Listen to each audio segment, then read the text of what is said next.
Assalamualaikum warahmatullahi wabarakatuh. Di sini saya Ellen Angelina Napsari dengan NRP 203-19-1104 akan menjelaskan tentang rangkuman kuliah tamu dengan tema Agile Software Development pada hari Kamis yang lalu. Di sini dengan judul Agile Mindset and Implementation to Improve Team and Product Quality. Yang pertama saya akan menjelaskan tentang pengertian Agile. Sepemahaman saya atau menurut pemahaman saya tentang Agile yang telah diterangkan oleh Bapak Maulidan adalah suatu kelincahan atau kecekatan seperti yang ada di dalam animasi 2 dimensi. Kemudian, sini ada traditional approach waterfall model. Dalam pembuatan software, membuat aplikasi termasuk dalam pembuatan games harus mempersiapkan hal-hal seperti berikut ini. Yang pertama, kita harus mempersiapkan requirement dokumentasinya. Lalu kita membuat desainnya. Nah, di sini desain yang dimaksud itu bukan dalam segi tampilannya, melainkan arsitektur pembagian kerja. Pada tahapan ini harus menyelesaikan hubungan tiap individu atau orang bekerja sebagai apa. Setelah masalah requirement dan desain selesai, baru bisa lanjut ke tahap berikutnya. Nah, kemudian kita menuju tahap implementation, yaitu pada tahap pengkodingan. Setelah tahap implementation selesai, baru kita berlanjut pada tahap verification, yaitu tahap penginstalan dan tahap pengujian. Kemudian yang terakhir yaitu pada tahap maintenance atau pengecekan error apa enggak suatu program yang dibuat. Nah, pendekatan ini bisa disebut traditional approach atau traditional model. Kemudian dinamai waterfall karena bentuknya itu mirip air terjun ke bawah dan tidak mungkin balik ke atas lagi. Artinya kalau sudah sampai tahapan desain, itu tidak boleh balik lagi ke tahapan awal, harus terus lanjut ke bawah. Kemudian di sini ada main mode. Di sini ada konsep main mode pada building construction. Yaitu jika ingin development itu cepat, maka kita perbanyak orangnya. Tapi dalam software development itu tidak berlaku, malah berlaku sebaliknya. Nah, di sini ada hukum Brooks Law.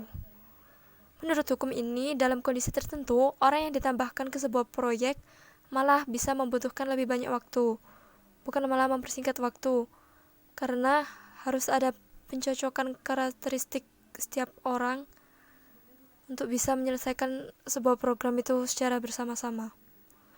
Kemudian ada Agile Manifesto.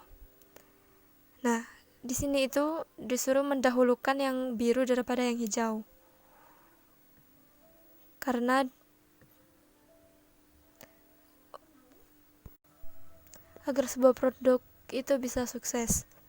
Nah, di sini ada individuals and interaction over process and tools.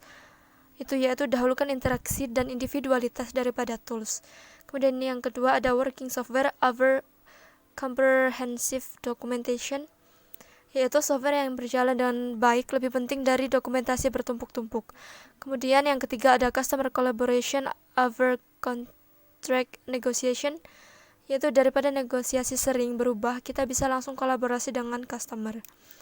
Kemudian yang keempat ada responding to change over following a plan, yaitu merespon perubahan daripada mengikuti rencana. Nah, jika ingin produk tersebut itu sukses, maka kita dahulukan semua yang ada di sebelah kiri. Namun jangan salah paham, walau biru itu over daripada yang hijau, bukan berarti yang hijau itu tidak penting. Kemudian di sini ada Agile Onion. Model ini itu memberitahu bahwa mindset adalah layer terkuat yang membuat produk tersebut agile. Kemudian ada traditional vs agile team. Nah, di sini tuh ada traditional team sama agile teams. Bedanya adalah tradisional berstruktur top down, sedangkan agile teams adalah collaboration dan self organizing. Jadi agile lebih fleksibel karena kita bisa saling berkomunikasi tanpa project manager. Di sini ada agile mindset. Agile mindset selalu dilawan dengan fixed mindset. Untuk orang yang berada di agile mindset harus mempunyai kemampuan yang berkembang, tujuan untuk belajar, tantangan, kegagalan untuk memberikan informasi, upaya menuju penguasaan, serta reaksi terhadap tantangan.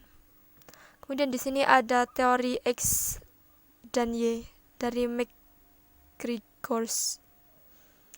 Nah, di sini ada teori X sama teori Y.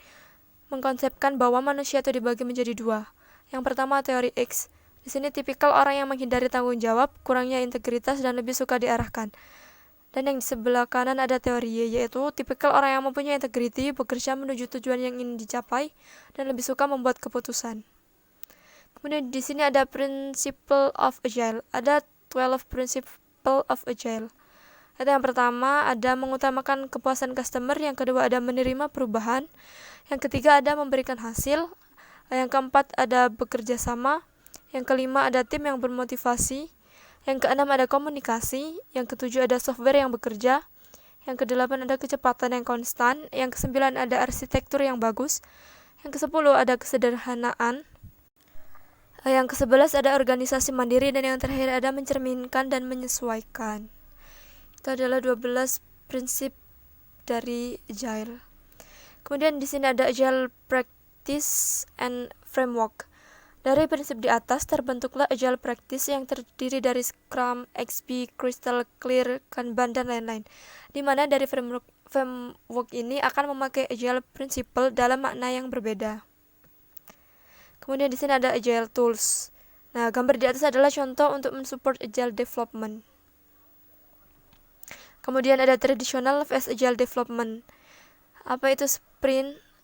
Di sini sprint yaitu tahap development yang bisa dipotong-potong atau dibagi-bagi, akan melakukan beberapa kali sprint atau bagian.